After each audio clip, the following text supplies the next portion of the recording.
Bismillahirrahmanirrahim. Assalamualaikum warahmatullahi wabarakatuh.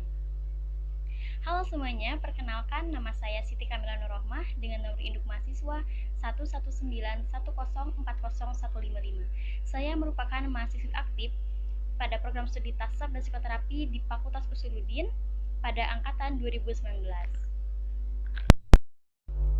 Pada video ini, saya akan membahas proyekan quiz yang sudah saya buat untuk memenuhi salah satu tugas ujian akhir semester pada mata kuliah bimbingan konseling yang diampu oleh Ibu Dr. Yulianti, SPSII, MPD, MMPD. Selamat menyaksikan. Nah, adapun proyekan yang saya beri judul The Love by a Woman for a Woman ini dilatar belakangi dengan sesuatu yang kerap kali terjadi pada para perempuan di luar sana, yaitu kehamilan. Ya, kehamilan. Kehamilan ini merupakan sesuatu hal yang tentunya membahagiakan, kabar gembira, dan terkadang menjadi sesuatu yang mengkhawatirkan untuk para perempuan di luar sana. Kenapa khawatir? Nah, tentunya gak sedikit nih perempuan di luar sana yang cemas akan kehamilannya. Apalagi untuk calon ibu yang sudah memasuki usia kandungan pada trimester akhir atau masa usia persalinan. Terkadang rasa cemas itu selalu hadir. Nah, tentunya rasa cemas, rasa khawatir ini tidak baik jika dibiarkan terus-menerus karena akan mempengaruhi kondisi janin atau kondisi bayi, juga kondisi mental ibu. Oleh karena itu, saya berpikir, oh ternyata bimbingan konseling ini tuh penting juga ada di setting kebidanan. Karena ibu hamil ini tuh kerap kali kan merasakan mood swing, dimana moodnya itu gampang berubah gitu. Nah, ditambah lagi pikiran-pikiran yang mungkin membuat perasaannya menjadi cemas, khawatir, yang didorong oleh faktor-faktor intern atau ekstern. Nah, oleh karena itu saya mengangkat proyekan quiz ini pada setting kebidanan.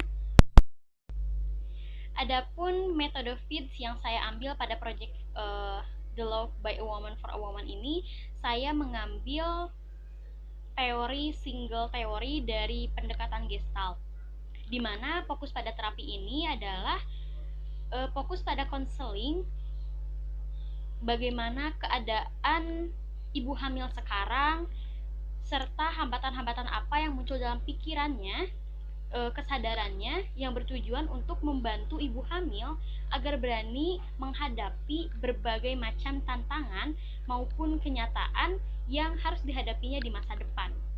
Nah, di mana fokus Gestalt ini juga adalah fokus masa sekarang, di mana masa lalu bukan lagi milik kita, masa depan belum tentu menjadi milik kita, dan masa sekarang adalah masa yang harus kita perjuangkan gitu. Nah, setelah saya mengobrol dengan bidan Sisilia, saya mendapatkan data bahwa sebanyak 40% ibu hamil mengalami kecemasan karena faktor ekonomi. Kemudian 30% faktor lingkungan, dan 20%-nya lagi adalah faktor hormon. Dan terakhir 10% ini tuh difaktori oleh proses atau pola pengasuhan anak gitu. Jadi ada orang-orang atau perempuan di luar sana, ibu hamil di luar sana yang khawatir akan ekonominya, sehingga bagaimana nanti melahirkannya, sedangkan ekonominya tidak ada gitu. Kemudian beberapa persen di luar sana karena lingkungan, misalnya mungkin ada omongan-omongan yang gak enak, atau melihat sesuatu yang membuat mentalnya gak enak juga gitu. Kemudian faktor hormon, dimana kita sudah tahu bersama ya bahwa ibu hamil ini tuh selalu mengalami mood swing gitu. Bukan selalu deh, kayak kebanyakan pasti mengalami mood swing gitu.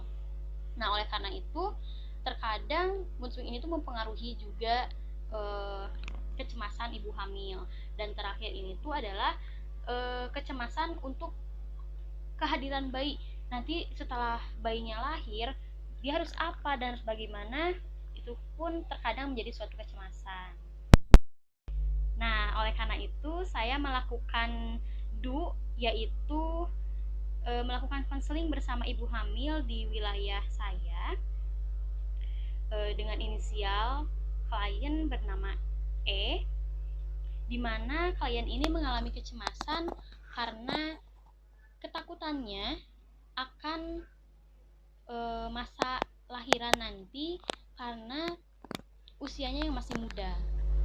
Nah, oleh karena itu, saya melakukan konseling selama seminggu, di mana dalam seminggu ini ada 3 pertemuan. Seperti itu. Pada tahapan awal konseling, saya melakukan pengenalan bersama klien saya. Kemudian di tahapan selanjutnya, saya mulai mencari tahu mengenai hal apa yang dikhawatirkan oleh ibu hamil pada klien saya. Setelah saya menemui hasilnya, ternyata memang ketakutan yang dialaminya itu karena ekonominya yang kurang mendukung dan keadaan fisiknya yang memang masih muda, sehingga itu membuat dia takut. Nah, proses konseling yang dilakukan selama 3 kali dalam seminggu ini cukup membantu klien saya untuk merasa tenang. Baik, cukup sekian yang dapat saya sampaikan. Mohon maaf apabila masih banyak kekurangan dalam penyampaian dan salah-salah kata dalam menyampaikan. Semoga ini bermanfaat. Wassalamualaikum warahmatullahi wabarakatuh.